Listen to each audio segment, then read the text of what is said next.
नगर निगम का लेटर क्यों मजहबी फैक्टर।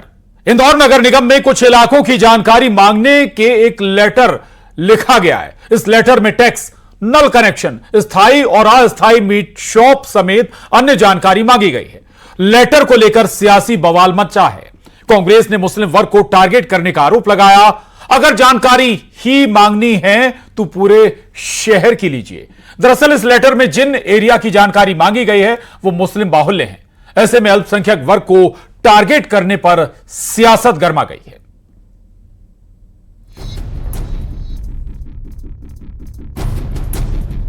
निगम में सूचना का लेटर क्यों आया मुस्लिम फैक्टर।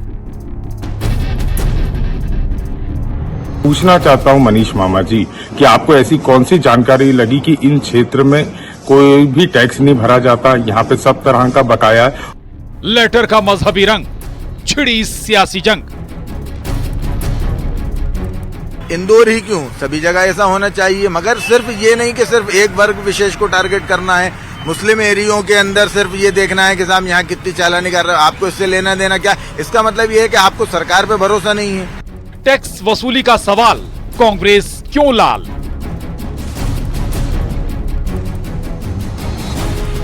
अल्पसंख्यक क्षेत्रों को क्यों चुना? पूरे शहर की जानकारी लीजिए। राजस्व पूरे शहर के लिए जरूरी है। जहां भी राजस्व नहीं मिल रहा है, जहां से भी राजस्व की प्राप्ति नहीं हो रही, उन पर कार्रवाई कीजिए।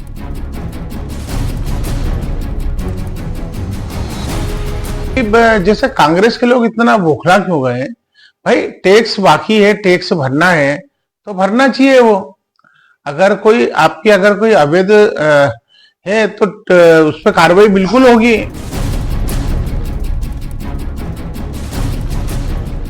इंदौर नगर निगम का लेटर विवाद की जड़ बन गया है। इस लेटर में कुछ इलाकों में टैक्स को लेकर जानकारी मांगी गई है। ये वो इलाके हैं जो मुस्लिम बाहुल्य हैं। अब इसको लेकर कांग्रेस ने मजहबी जंग छेड़ दी है। आखिर क्यों एक सूचना को मजहब के एंगल से जोड़ दिया गया है? एरिया कोई भी शख्स, कोई भी हिंदू हो, मुस्लिम हो, जानकारी मांग सकता है। फिर क्यों एक लेटर पर बवाल हो गया है? आज इसी पर महाडिबेट में करेंगे चर्चा। और अगर बात टैक्स वसूली की है और वैध और अवैध पर कार्रवाई की है तो जानकारी लेने में कुछ भी गलत नहीं है, लेकिन इसे हिंदू और मुस्लिम से जोड़ा जा रहा है, यह गलत है। क्यों दो समुदायों के बीच तनाव वाली स्थिति बनाने की कोशिश हो रही है? आज इसी पर करेंगे महाडिबेट में चर्चा, लेकिन पहले डाल लेते हैं आज के सवालों पर नजर। तो हमारा पहला सवाल है, लेटर में क्यों आया हिंदू मुस्लिम एंगल। हमारे आज की डिबेट का दूसरा बड़ा सवाल, मुस्लिम इलाकों की जानकारी आखिर क्यों। तीसरा और आखिरी सवाल, टैक्स के नाम पर शांति में क्यों अशांति। आज इन्हीं तीन सवालों के इर्द गिर्द हम चर्चा को आगे बढ़ाएंगे, लेकिन सबसे पहले आपको अपने खास मेहमानों से मिला देते हैं, तारुफ करा देते हैं। हमारे साथ डॉक्टर प्रेम व्यास जी हैं, प्रवक्ता बीजेपी, स्वागत है आपका। साथ ही शेख रुस्तम जी हैं, मुस्लिम स्कॉलर हैं, हमारे साथ, स्वागत है आपका। डॉक्टर अवधेश पुरी जी महाराज, पीठाधीश्वर, स्वास्तिक पीठ उज्जैन से हमारे साथ हैं, आपका भी स्वागत है। और संजय राणा जी, राजनीतिक विश्लेषक, हमारे साथ इस चर्चा में जुड़ रहे हैं। आप सभी का बहुत स्वागत है। सबसे पहले अवधेश पुरी जी, मैं आपके पास आऊंगा। दोनों तरफ की बातें हैं, दोनों तरफ से चर्चाएं भी हो रही हैं कि भाई आखिर ऐसा क्यों, लेकिन सवाल यह है कि एक पर्टिकुलर एरिया को ही टारगेट क्यों किया गया, मुस्लिम बहुल इलाकों को ही क्यों टारगेट किया गया। बाकी इलाके भी थे, बाकी इलाकों से भी जानकारी मांग ली जाती। देखिए, पहली बात तो है कि आपको पहले नंबर पर मेरे पास नहीं आना चाहिए। पहले दोनों पक्षों को आप मुझे सुन लेने दीजिए, इसके बाद में जो बोलूंगा वो ज्यादा उचित होगा या तर्कसंगत होगा। जी। दूसरी बात यह है कि प्रशासन को और शासन को दोनों को अधिकार होता है कि वो अपने किसी भी क्षेत्र से कोई जानकारी मांग सकता है, वो उनका लीगल राइट है। तो उसको इतना मुद्दा मुझे समझ में आ रहा है कि नहीं बनाना चाहिए। और कांग्रेस हर चीज में हिंदू मुस्लिम देखेगी, हर चीज में तुष्टीकरण की नीति अपनाएगी, तो मुझे लगता है भी बहुत उचित नहीं है। आखिर इतने वर्ष कांग्रेस ने शासन किया, मुसलमानों को संतुष्ट किया, तुष्टीकरण के लिए वक्फ बोर्ड जैसी संस्थाएं इस देश में बनाई जो पूरे देश के लिए आज घातक सिद्ध हो रही है। तो वहां तो कांग्रेस तिल मिलाई नहीं। एक नगर निगम एक पर्टिकुलर छोटे से क्षेत्र में कोई आदेश अगर जानकारी को लेकर के देता भी है तो मुझे लगता है इतना बड़ा ये मुद्दा नहीं है जितना बड़ा मुद्दा बनाने की कांग्रेस चेष्टा कर रही है। ठीक बात है। हालांकि सियासत भी इसमें पूरी हो रही है। शेख रुस्तम साहब के पास जाऊंगा, मुस्लिम स्कॉलर हैं। शेख रुस्तम साहब, सियासत से अगर हम अलग रखें तो किस तरह से आप इस पूरे मसले को देखते हैं? कुछ टारगेट कर कुछ इलाकों से अगर जानकारी मांगी भी गई है तो इसमें दिक्कत क्या है? निगम क्या जानकारी नहीं मांग सकता? देखिए, नगर निगम अगर जानकारी मांगता है अपने शहर के कुछ इलाकों की तो इसमें कोई हर्ज नहीं है जी। लेकिन मनीष शर्मा जी की मंशा पर सवाल इसलिए उठ रहा है क्योंकि उन्होंने उन इलाकों की जानकारी मांगी है जहां पर इंदौर शहर के मुसलमानों की अक्सरियत होती है जी। इसीलिए उनके इस लेटर पर, उनके इस सूचना पत्र पर ऑब्जेक्शन लिया जा रहा है। अगर उन्हें अपने शहर की या इन वार्डों की इतनी फिक्र थी तो पूरे शहर की जानकारी ये मांगा करते। बेहतर होता कि इन वार्डों में या इन इलाकों में दी जा रही बुनियादी सुविधाओं के बारे में ये बात करते जी कि यहाँ पर कितने लोगों को बीपीएल के कार्ड है, किनके पास है, क्या स्वास्थ्य सुविधाओं का क्या हालचाल है। लेकिन इन्होंने उन इलाकों को चुना जहां पर मुस्लिम आबादी रहती है ताकि मुसलमानों में एक भय पैदा किया जा सके और एक वैमनस्यता का और विभाजन का माहौल बनाया जा सके। इसलिए इस पर आपत्ति है। चलिए जी, आपने बड़ी आपत्ति इस पर दर्ज करा दी। कांग्रेस नुमाइंदे भी हमारे साथ जल्दी जुड़ेंगे, लेकिन हमारे साथ प्रेम व्यास जी बने हुए हैं, प्रवक्ता बीजेपी। प्रेम व्यास जी, आपत्तियां आपने सुन ली, सवाल एक ये भी एक खास टारगेट किए गए हैं वो इलाके जहां मुस्लिम ज्यादा रहते हैं या वो मुस्लिम इलाके। बहुत सारे इंदौर में और भी हिंदू बाहुल्य इलाके हैं। अगर मैं कुछ नाम ले लूं, गांधी लोधीपुरा है, सराफा है, अग्रवाल नगर है, स्नेह नगर है, भंवर कुआं, ये सारे वो इलाके हैं जहां हिंदू बड़ी संख्या में रहते हैं या कहें कि बहुत नॉमिनल मुस्लिम है, पूरे हिंदू इलाके हैं। क्या इन इलाकों की जानकारी आपने मांगी या निगम ने मांग ली? देखिए, पहले तो पूरी प्रेम व्यास जी, प्रशांत जी, पहले पूरी चीजों को समझना पड़ेगा। आवाज आ रही प्रशांत जी मेरी? जी बिल्कुल। देखिए प्रशांत जी, इंदौर बेसिकली अपन अगर मानेंगे तो 19+3 जोन्स में डिवाइडेड है और जिन जोन्स की जानकारी मिली है ऑलरेडी उन जोन्स में लगभग 6 से 7 या 8 या 10 कॉलोनियां हैं। तो सिर्फ एक क्षेत्र कह देना मुझे लगता है उचित नहीं है। बांटने की राजनीति कांग्रेस को कर देना बंद कर देना चाहिए। लगभग 100 करोड़ रुपए प्लस का रेवेन्यू अर्जित हुआ है पूरे इंदौर शहर से। और पूरा इंदौर शहर चाहे वो कोई भी क्षेत्र हो नगर निगम के अंतर्गत आता है। नगर निगम वहां पर सभी सुविधाएं मुहैया रूप से प्रदत्त करता है। मैं केवल कॉलोनियों की बात नहीं कर रहा हूं, मैं तो पर्टिकुलर उस इलाके की बात कर रहा हूं जहां पर आबादी के हिसाब से बसाहट है। प्रेम व्यास जी, नहीं, वहां पर जोन है ना। सिर्फ चंदन नगर जोन की बात करेंगे तो चंदन नगर जोन के पास में राजनगर है, नगीन नगर है, उसके बाद में सिरपुर क्षेत्र है, तो वहां हिंदू इलाके भी हैं। और उन इलाकों से पिछली बार जब 50% के साथ में हमने कैंप्स लगाए थे तो अर्जित जितना होना था उतना अर्जित नहीं हुआ। कई अवैध नल कनेक्शंस पाए गए। तो वो पूरा एक संयुक्त क्षेत्र है और कांग्रेस उसको सिर्फ मुस्लिम क्षेत्र के नाम से जानती। मुझे लगता है ये राजनीति नहीं होना चाहिए। पूरे क्षेत्र की जानकारी जोन वाइज होती है। 85 वार्ड है और मैं पुनः बताता हूं कि 19+3 मतलब 22 जोन है और हर जोन में 15 से 17 कॉलोनियां हैं, कहीं 8 कॉलोनियां हैं जहां पर हिंदू भी निवास करते हैं, मुस्लिम भी निवास करते हैं। 200 से ज्यादा ऐसी कॉलोनियां चिन्हित की गई थी पूर्व में जहां पर अवैध नल कनेक्शंस या अवैध नक्शे पाए गए या वहां से जितना रेवेन्यू अर्जित होना तो नहीं हुआ। 100 करोड़ प्लस का रेवेन्यू अर्जित करके कीर्तिमान स्थापित करने के पश्चात हमने कहा है कि जिन क्षेत्रों में अवैध नल कनेक्शन से जहां पर हमने कैंप लगाए, जहां पर 50% की राशि करने के बाद भी आशानुकूलित जो है परिणाम नहीं मिले तो निश्चित रूप से उसकी जानकारी प्रदत्त की जाए। अब उन क्षेत्रों में रहने वाले हर व्यक्तियों की सुविधा की दृष्टि से चाहे जल हो, चाहे ड्रेनेज हो, चाहे अपशिष्ट प्रबंधन हो, हर कार्य किए जा रहे हैं। तो टैक्स की दृष्टि से भी वहां पर देखना नगर निगम के जितने प्रतिनिधि थे उनका दायित्व है। वे अपने दायित्व के निर्वाह के लिए उन्होंने जो है नगर निगम अधिकारी को पत्र लिखा है। शेख रुस्तम साहब, पूरी बात आपने सुनी होगी। जो बात आप उठा रहे थे, सवाल उठा रहे थे कि भाई व्यवस्थाओं का भी ख्याल रखते, वही बात यहां पर प्रेम व्यास जी कह रहे हैं कि भाई अगर टैक्स कलेक्शन नहीं होगा तो हम व्यवस्थाएं कैसे करेंगे? इसको केवल इस नजरिए से क्यों देखा जा रहा है? देखिए, इस बात में कोई शक नहीं है कि प्रत्येक शहरी को अपनी जिम्मेदारी निभाना चाहिए। लेकिन यदि किसी कारणवश कोई अगर जलकर नहीं दे पाता है तो उन इलाकों में नगर निगम जाए और अवेयरनेस के प्रोग्राम चलाए। क्या डायरेक्ट जाकर सुविधाओं से वंचित तो नहीं किया जा सकता ना? ये तो नमक पर कर लगाने जैसा मामला हो गया कि आप टैक्स नहीं दोगे तो आपको पानी या दीगर सुविधाएं नहीं दी जाएंगी। तो और अच्छा, बात ये रही कि अगर नगर निगम को टैक्स नहीं मिलेगा तो नगर निगम कैसे काम करेगी? तो मैं ये इन जनाब से पूछना चाहता हूं, मध्य प्रदेश की सरकार तरक्की के इतने दावे करती है, तो इंदौर नगर निगम के लिए मध्य प्रदेश सरकार के पास क्या प्लान है? क्या सिर्फ जनता से टैक्स वसूली पर ही इंदौर नगर निगम? प्रिव्या जी जल्दी इस पर रिएक्शन, फिर मैं कुछ और मेहमानों के पास जाऊंगा। प्रिव्या जी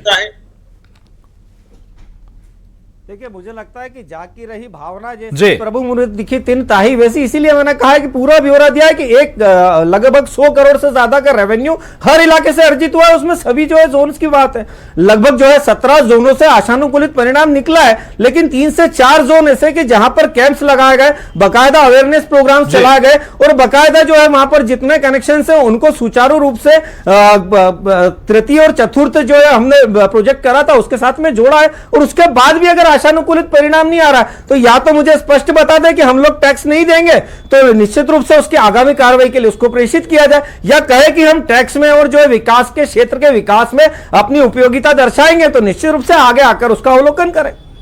ठीक बात है। चलिए शेख रुस्तम साहब आपसे दोबारा इस पर रिएक्शन लेंगे। हमारे साथ एक और खास मेहमान है संजय राणा जी, राजनीतिक विश्लेषक है। संजय राणा जी, सवाल दोनों तरफ से, एक तो यह कि क्या हर मुद्दे को हिंदू मुस्लिम के चश्मे से देखना चाहिए, दूसरा यह कि आप केवल एक पर्टिकुलर अगर आबादी को या बसाहट को टारगेट करेंगे तो फिर सवाल उठेगा।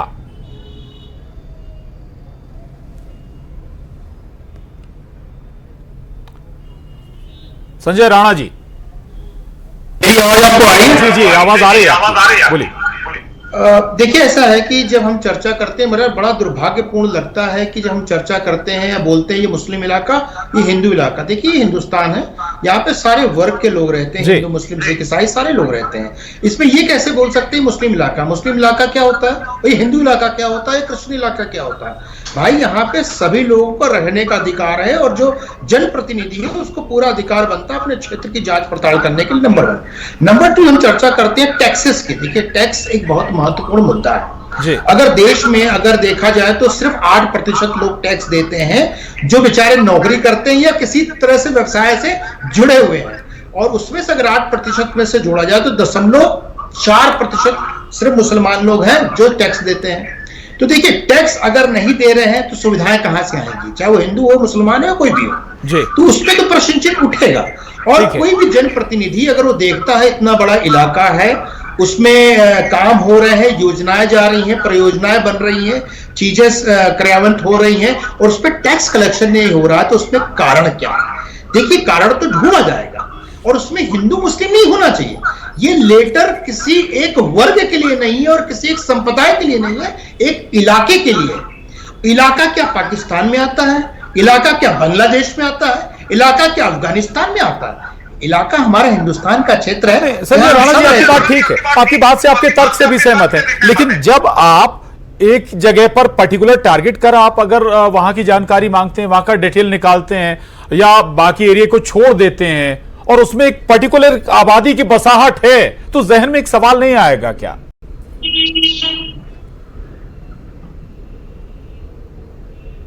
हमारा क्षेत्र है, उसमें 100 करोड़ रुपए कलेक्शन हो रहा है, हाइपोथेटिकल नंबर ले रहा हूं। एक बहुत बड़ा इलाका है जिसमें सुविधाओं 50% जा रही है, हमारी योजनाएं 50% यूज हो रही है और टैक्स कलेक्शन अगर 5% है तो उस प्रतिनिधि, चाहे मैं होगा या प्रतिनिधि कोई भी होगा, उसके दिमाग में एक चीज जरूर कौंधेगी कि भाई टैक्स क्यों नहीं आ रहा है, कोई कारण तो नहीं है, कोई गलतियां तो नहीं हो रही है, कोई योजनाओं में कोई त्रुटि तो नहीं है, योजनाएं जनता तक पहुंच रही नहीं पहुंच रही है, योजनाओं का लाभ जनता को मिल रहा है कि नहीं मिल रहा है, सारी चीजें आएंगी। तो उस नजरिए से क्यों नहीं देखते? देखिए, कांग्रेस का काम सिंपल है। देखिए, कांग्रेस आजादी के पहले से और आजादी के बाद से हमेशा डिवाइड एंड रूल की पॉलिसी अपनाई है। मैं तो सारे अपने मुसलमान भाइयों से एक चीज 30 सेकंड खत्म कर रहा हूं, मुसलमान भाइयों से पूछते हैं, कांग्रेस पार्टी ने या जो सेकुलर पार्टी जो भी है, ये किस मुसलमानों का भला कर दिया? कोई भी मुसलमान का प्रतिनिधित्व करने वाला कौन है? कोई नहीं है। जो सिर्फ आपको एक वोट बैंक की तरह देखती है, वोट बैंक की तरह इस्तेमाल किया जाता रहा है समुदायों को। लौटूंगा संजय राणा जी आपके पास। डॉक्टर अवधेश पुरी जी हमारे साथ बने हुए हैं। अवधेश पुरी जी, लगभग अब तक आपने लगभग चर्चा समझ ली होगी। हालांकि पहले आने का एक मकसद यह था, चूंकि हिंदू मुस्लिम की बहुत चर्चाएं हो रही हैं, देश भर में बहुत सारे बयान दिए जा रहे हैं। आज ही बयान दिया है बाबा बागेश्वर ने, पंडित धीरेन्द्र कृष्ण शास्त्री ने, कि छेड़ोगे तो छोड़ेंगे नहीं। सवाल यह कि हर बात पर हिंदू मुस्लिम की बात करना क्या एक पैटर्न बन गया, ट्रेंड बन गया है?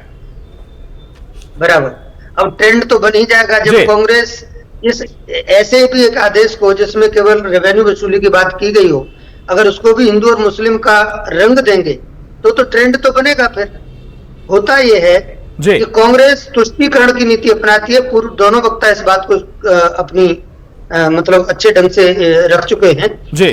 तो ये कांग्रेस जब तक अपना ये दृष्टिकोण नहीं बदलेगी कि हर मुद्दे पर वो तुष्टीकरण देखेगी, तो मुझे लगता है तो ये ऐसी स्थिति बनती रहेगी और ये ट्रेंड बनता रहेगा जी। तो हर जगह ऐसा नहीं करना चाहिए।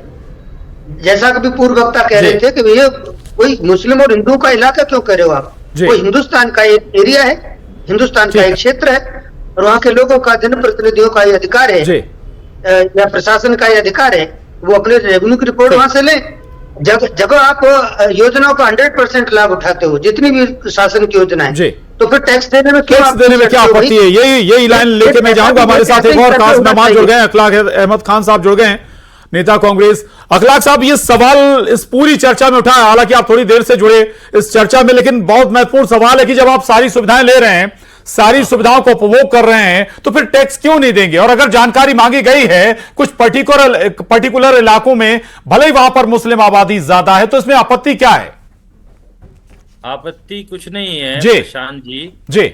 आप देश के जाने माने पत्रकार हैं और न्यूज 18 पर बैठकर पत्रकारिता कर रहे हैं जी। मुद्दा ये नहीं है, मुद्दा ये है कि चीजों को भड़गलाया जाए, अहम मुद्दों से चीजों को हटाया जाए जी। ये एक सोची समझी साजिश है। देश में इलेक्शन है, इलेक्शन को नजर में रखते हुए इस तरह के स्टेप्स लेना, ये बीजेपी की करनी और कथनी बताती है। आप देखिए, बटेंगे तो कटेंगे, व्यास जी ध्यान से सुनिएगा। रोजी रोटी की बात नहीं करते, रोटी कपड़ा और मकान चाहिए। देश की गंगा जमनी तहजीब को जिस तरह से झकझोर दिया है, ये बताने की जरूरत नहीं है। आप देखिए, जब भी बात आएगी वहां, आज देश जो है बेरोजगारी में 45 साल पीछे है, उस पर बात नहीं करेंगे। हमें क्या चाहिए इंसान को? रोटी कपड़ा और मकान, और डेवलपमेंट पे बात नहीं करेंगे। 15 लाख का मुद्दा इनका वादा, तो एक्चुअली जब इंसान अपने वादों को डिलीवर नहीं कर पाता है, तब इस तरह के मुद्दे लाए जाते हैं, बाकायदा एक तबके को निशाना बनाकर। ये किसी के भी सगे नहीं है, ये जाति और धर्म के नाम पर राजनीति करते हैं। वोट का डिवीजन हो जाए और इस तरह की मनगढ़ंत चीजें, ये इन्हें उसी वक्त याद आएंगी, या तो ये कपड़ों से पहचाने जाएंगे, या ये जो है करंट यहां दबेगा, करंट बाबरपुर में दबेगा, करंट लगेगा बाबरपुर में, करंट ये, इस तरह के स्टेटमेंट बड़े जो है मतलब घटिया स्टेटमेंट, और जो है मतलब जो ऑरा है एक पद का। अगला सब रहेगा, मैं आपके पास ही आऊंगा, दोबारा एक छोटा सा कमेंट ले लेता हूं। प्रेम व्यास जी सुन रहे थे पूरी बात, केवल और केवल सियासत के लिए सारा खेल है। दूसरे राज्यों में इलेक्शन है, उसके लिए आप किसी और राज्य में इस तरह की माहौल पैदा करेंगे? देखिए, मुझे लगता है कि प्रधानमंत्री पद पर बैठे व्यक्ति अगर ये कहेंगे कि देश के संसाधनों पर अल्पसंख्यकों का पहला अधिकार है, तो वो तुष्टीकरण की राजनीति नहीं होती है। महाराष्ट्र में आप 10% आरक्षण जो संविधान के खिलाफ है, उसको आप मंजूरी देने के कार्य कर रहे हैं, लेकिन वो जो है तुष्टीकरण नहीं होता। आपने जो है अलीगढ़ मुस्लिम यूनिवर्सिटी और जेएमयू से पिछड़ों और दलितों का आरक्षण समाप्त कर दिया, लेकिन वो तुष्टीकरण की राजनीति नहीं होती। यहां पर सभी समाजों के हित को साधते हुए आप देखिए, पिछले 10 वर्षों में 4.5% मुस्लिम युवाओं का जो है रोजगार के प्रति रुझान बढ़ा है। उन्होंने स्वरोजगार और कंपनियां स्थापित करी है, रिपोर्ट्स बता रही है। आप देखेंगे लगभग 73% ऐसी बालिकाएं जो स्कूल छोड़ती थी, आज वो विद्यालयों में जा रही, लेकिन ये नहीं देखेगा, इनको दिखेगा सिर्फ तुष्टीकरण की राजनीति। मध्य प्रदेश में आप देखेंगे लगभग 18 वर्षों से भारतीय जनता पार्टी, शायद आपने म्यूट किया हुआ, आपकी आवाज नहीं आ रही। अखलाक जी, 2003 शायद आपने म्यूट किया हुआ। 2003 के पूर्व की बात अगर करेंगे तो हर वर्ष और तरह का दंगा, कांग्रेस अपीसमेंट चाहती है, तुष्टीकरण की राजनीति चाहती है। आज इलाकों के नाम पर बांटने का प्रयास कर रहे हैं, कभी जो है धर्म के आधार पर बांटेंगे, कभी जातों के आधार पर बांटेंगे, कभी क्षेत्रों के आधार पर बांटेंगे। तो मुझे बताइए ना, बांटने की राजनीति से कब मुक्त होंगे? हमने प्रयास करा है कि जो मसला ये है, संजय राणा जी भी कुछ कहना चाहते हैं। तू इधर उधर की बात न कर, ये बता क्यों लुटा? जी, आप जो इलेक्शन में ही आपको इस तरह की बड़े किसी को एक धर्म को टारगेट करके सुन लीजिए, आप इस तरह की बड़े जातिवाद तो सच ना रहे, क्योंकि आप दिल्ली में तो कुछ कर ही नहीं पाए, नहीं है, और यही परिस्थिति कांग्रेस की हो चुकी है। हिंदू मुसलमान तो सच ना रहे, पाकिस्तान इन सब बातों में बांट के रखा हुआ है। नहीं है। आप पहले ये बात क्षेत्रों में बांट रहे थे, बेरोजगारी को समाजों खत्म में बांट रहे थे, रोटी फिर ये कपड़ा जातों में मकान का बांट रहे मामला थे, हो, फिर ये हिंदू मुस्लिम में बांट रहे थे। हम तो सबका साथ, सबका विकास हो, सबका किसी भी तरह से। ठीक है, संजय राणा जी, संजय राणा जी। मैं प्रशांत जी मैं बड़े ध्यान से दोनों प्रवक्ताओं में सारे लोगों को बड़े ध्यानपूर्वक सुन रहा था, लेकिन समस्या क्या है कि देश में आज के दिन में एक चीजें आ गई हैं बिना तथ्यों के बात करना। हमारे कांग्रेस के मित्र बोले थे बेरोजगारी 45 साल की सबसे ज्यादा है।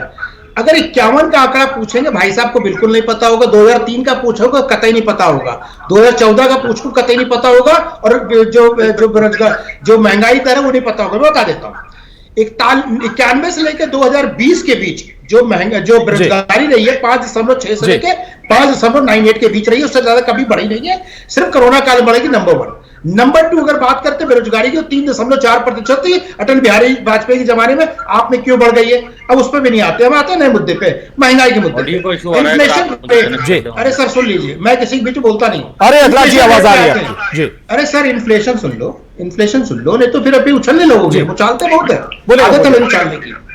इन्फ्लेशन रूट पूछ रहे थे, इन्फ्लेशन में क्या है? आज के दिन में 3.8% इन्फ्लेशन है, और आपके जमाने में ऑन एन एवरेज इन्फ्लेशन 12 नहीं बताऊंगा, ऑन एन एवरेज 8.6% था। तो किस तथ्य में बात कर रहे हैं? जवाब ले लीजिएगा संजय राणा जी, अखलाक जी का जवाब ले लीजिए। अब देखिए, मैं बहुत देर से आपकी बात सुन रहा हूं और मैं एक ही बात कहना चाहता हूं। मुद्दा यह है कि आप इस तरह की जो राजनीति है, आप खुद राणा जी हो, प्रेम व्यास जी हो, बड़े मैं मतलब संजीदगी से ये पूछना चाहता हूं कि आपकी मैंने बात सुनी, अब ध्यान धैर्य से बात सुनिए। ये देश कहां जा रहा है? आप 45 साल में बेरोजगारी की बात कर रहे हैं, और ये देखिए, ये तो पार्टी का इनका इतिहास है। पता ही नहीं है, समस्या सुनिए बात भाई साहब, इनकी पार्टी का इतिहास है कि जाति और धर्म के नाम पर वोटों का डिवीजन हो। यही काम इन्होंने, यही काम जो है हर जगह इन्होंने यही इलेक्शन लाते हैं। इन्हें ये किसी के सगे नहीं है, किस बात से बात करते, ये किसी के सगे नहीं है। देश में बेरोजगारी वोट डालो और राजनीति करो, ये कहाँ का सलीका रखा है? ठीक है, चलिए 10 सेकंड में प्रेम व्यास जी, 10 सेकंड। घर भेज दूंगा। देखिए आदरणीय मेरे मित्र ने विकास संबंध राजनीति की बात करी थी, तो 4 से 6% आरबीआई ने महंगाई दर रखा। मैं मेरे मित्र को चैलेंज करता हूं, पिछले 10 वर्षों में यह दर क्रॉस हुई हो तो बता दें। दूसरा जो है, कांग्रेस के शासन में 1 से 2%। चलिए, दावे अपने हैं, राष्ट्रीय स्तर के दावे जरूर अपनी जगह किए जा रहे हैं, लेकिन मैं माफी चाहूंगा, वक्त इजाजत नहीं देता। लेकिन जो मसला था आज, वो वाकई सवालों के दायरे में जरूर है कि आखिर अगर आप कुछ जगहों पर जानकारी मांग रहे हैं तो कुछ पारदर्शिता जरूर रखिए, तस्वीर साफ होनी चाहिए। और आज चर्चा में बस इतना ही। आप सभी खास मेहमानों का बहुत शुक्रिया। मां डिबेट में इतना ही।